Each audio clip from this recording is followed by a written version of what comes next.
Nah, kalian semua pasti main Among Us kan? Kalian tahu nggak kalau Among Us 2 akan segera rilis? Yap, Among Us 2 akan segera keluar, mau itu di mobile phone, mau itu di PC. Nah, pasti Among Us 2 ini lebih mengasihkan dan lebih seru daripada Among Us yang pertama.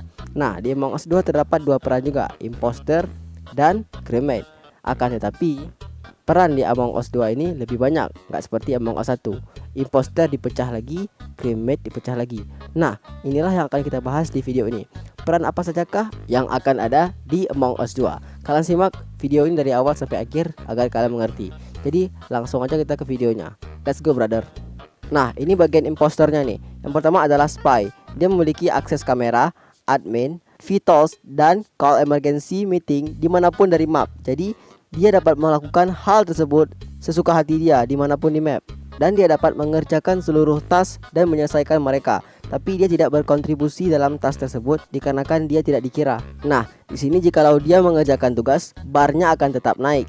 Walaupun jikalau semua teammate mengerjakan tugas, barnya akan over atau lebih. Dan yang kedua ialah escapist. Dia bagian dari imposter. Dia dapat mengangkat mayat, mengangkat badan mayat dan memindahkannya. Akan tetapi, crewmate dapat melaporkan jikalau dia mengangkat mayatnya dan melihatnya. Nah, di sini dia akan masuk vent 90% lebih cepat dari biasanya dikarenakan dia adalah escapist. Yang ketiga ialah ringleader.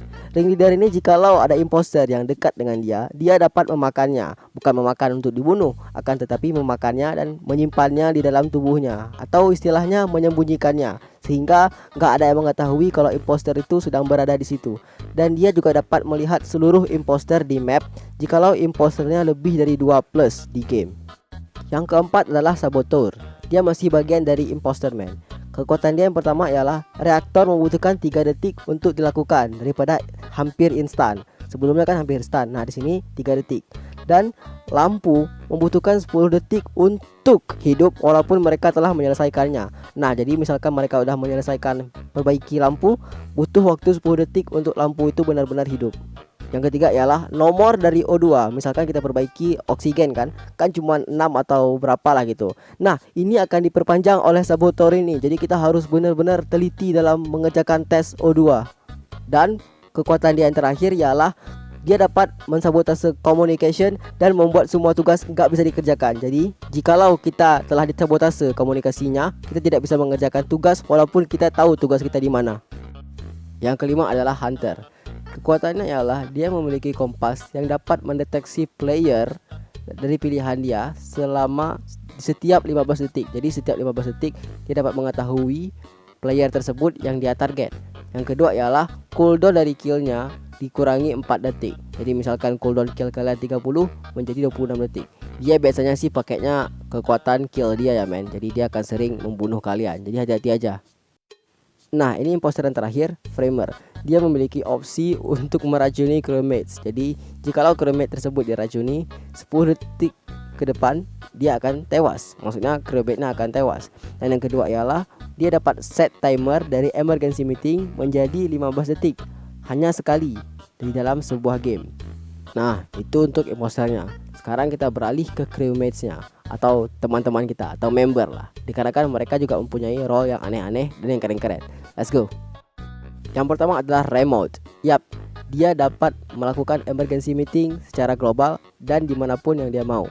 Jadi jika dia mentekan remote tersebut akan terjadi emergency meeting.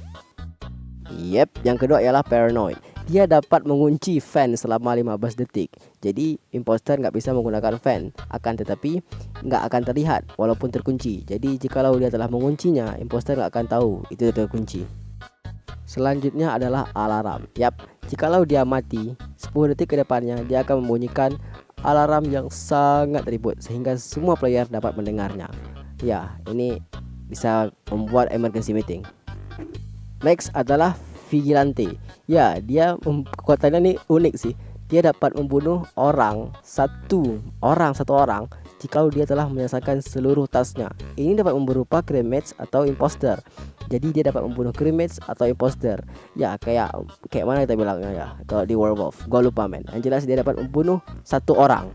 Kayak pemburu.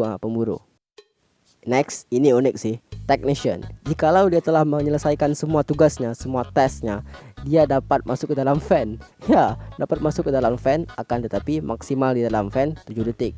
Jadi setelah 7 detik dia terpaksa keluar. Akan tetapi dia tetap masuk lagi. Jadi nggak ada cooldownnya. Ini unik sih menurut gua Technician ini. Nah, ini yang terakhir, Visionary. Jikalau dia, ya, Visionary melaporkan ada yang mati atau ada body yang mati, dia akan mendapatkan kill cam di mana player tersebut mati dan bagaimana dibunuhnya.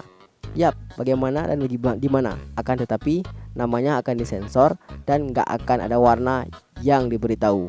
Jadi nggak ada yang tahu warnanya apa. Dia hanya mengetahui bagaimana player itu mati.